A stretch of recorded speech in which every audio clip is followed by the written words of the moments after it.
Hello, j'espère que vous allez bien. Et ben aujourd'hui, je me suis réveillée et je suis pleine d'ambition. Voilà, je vais revenir.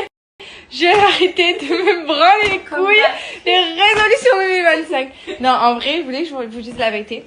C'est que depuis que j'ai eu des discussions avec Laura, avec Paga et avec mes agents, parce que c'est vrai que depuis que j'ai le cheval, depuis que je fais de l'équitation, par contre je suis maquillée comme une voiture volée là.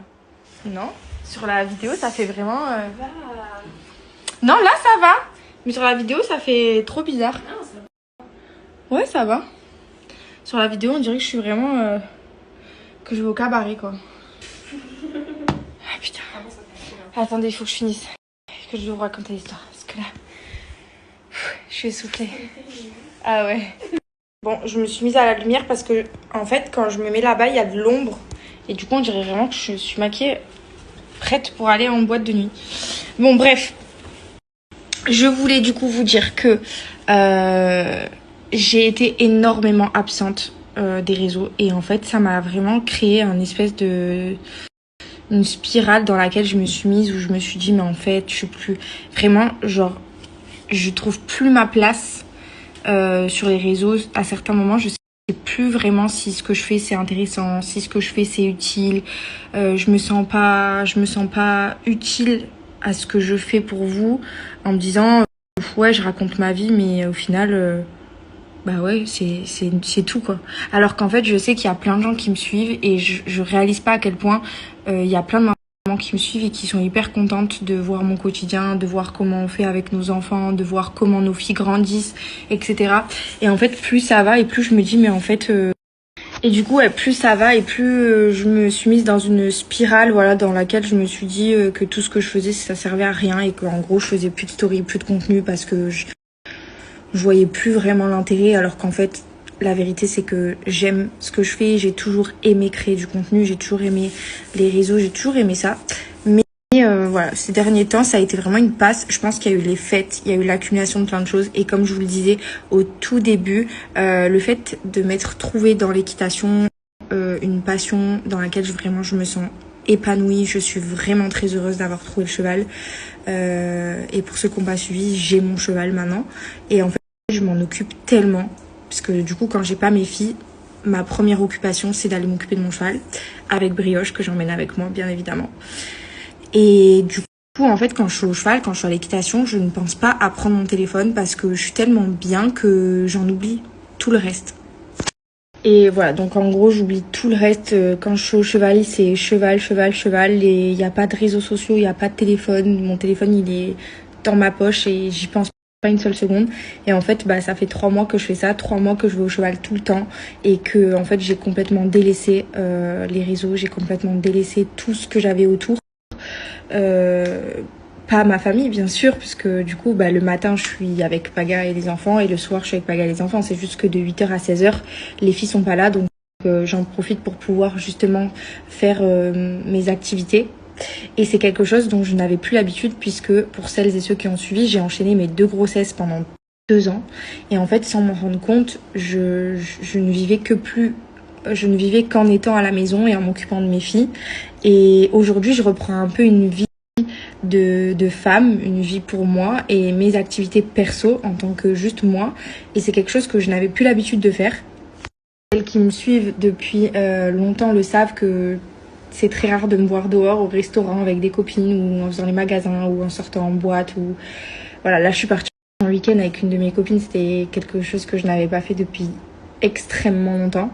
Et les haters pourront dire l'inverse, le contraire, je sais, et tout le monde sait autour de moi que je suis quelqu'un, et j'ai toujours été, depuis que je suis tombée enceinte de Georgia, de ma première fille, j'ai toujours été consacrée uniquement qu'à ma famille, à ma maison, à mon mari, et je me suis un peu oubliée. Et c'est vrai que là, j'ai l'impression que je reprends un peu du poil de la bête et je repense à moi et je passais un peu, quand j'en ai l'occasion, en avant, et de penser aussi à mon bien-être personnel. C'est quelque chose que je ne faisais réellement plus. J'ai pas réussi à arriver à m'organiser pour pouvoir être et sur les réseaux et à l'équitation et penser à moi et penser aux enfants et penser à mon mari.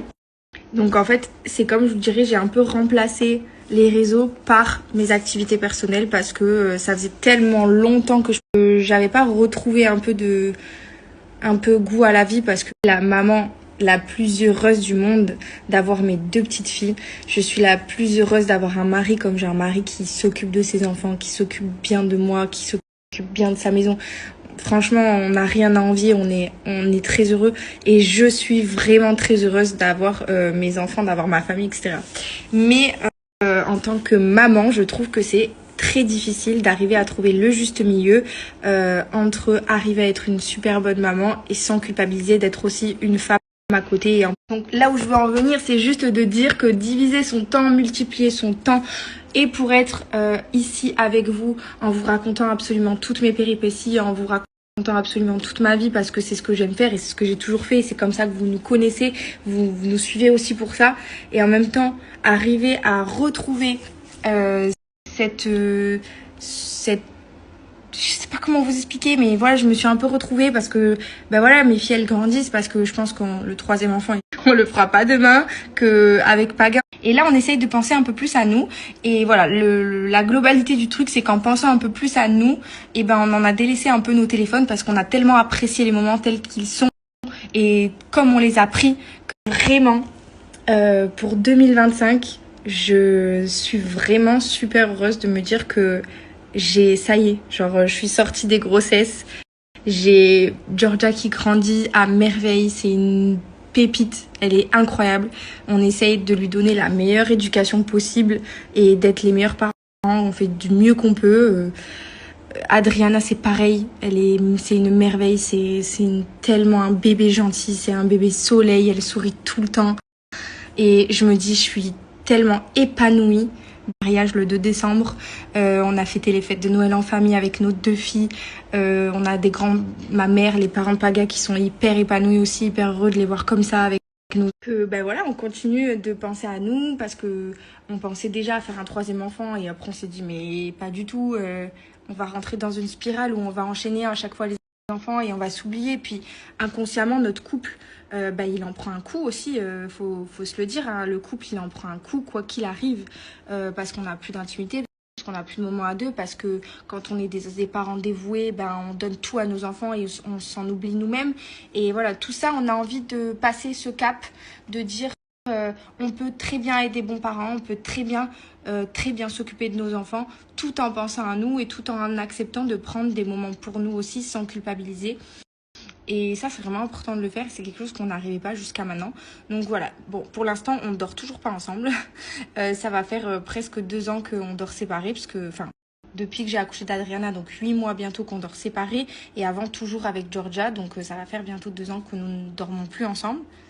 Bien évidemment, c'est un choix. C'est quelque chose qu'on a décidé parce qu'on s'est dit qu'il fallait qu'on profite des moments présents avec les enfants et que quand les enfants grandiront, on aura toute la vie pour dormir ensemble.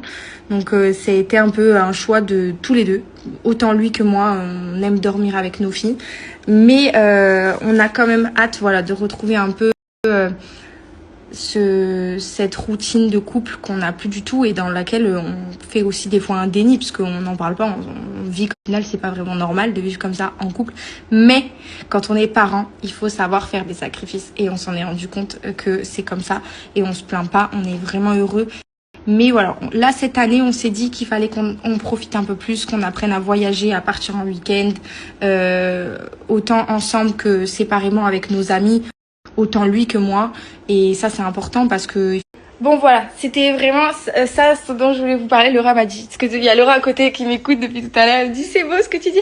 Mais j'avais vraiment besoin de faire un petit point, tout vous expliquer un peu dans quel personnel qui font que peut-être parfois je pense pas parce qu'en fait on est tellement bien des fois dans notre vie de tous les jours avec la famille, avec les enfants, forcément. Mais c'est quand même quelque chose que j'aime être présente sur les réseaux. Genre vraiment je suis passionnée de ça, c'est-à-dire qu'avec Laura on adore créer du contenu et tout. Et là ces derniers temps quand je le faisais pas, en fait j'avais un truc en moi genre qui me disait mais il me manque quelque chose.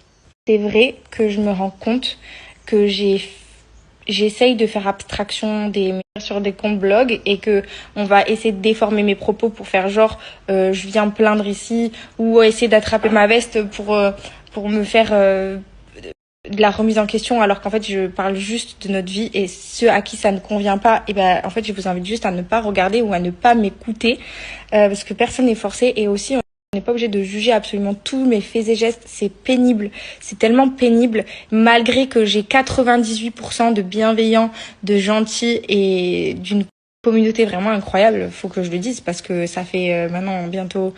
Mais il faut dire que des fois les haters, franchement ils vont tellement loin, ils disent tellement des trucs trash que ça nous dégoûte des réseaux, et en fait on n'a plus envie des fois. Des fois j'ai plus envie de raconter ma vie, de vous parler et tout, alors qu'en fait vous, je sais que la plupart vous m'écoutez parce que vous avez envie de m'écouter, parce que vous aimez la personne que je suis. Et en fait le truc qu'il y a des réseaux, c'est que c'est le revers de la médaille aussi, bien évidemment, hein, faut se l'avouer. Mais c'est vraiment dur de se faire juger en permanence et d'avoir l'impression d'être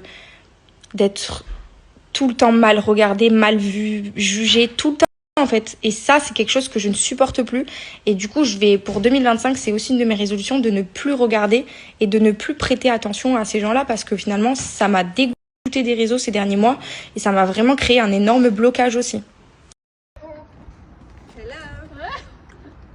Je vois Brenda, elle est dans la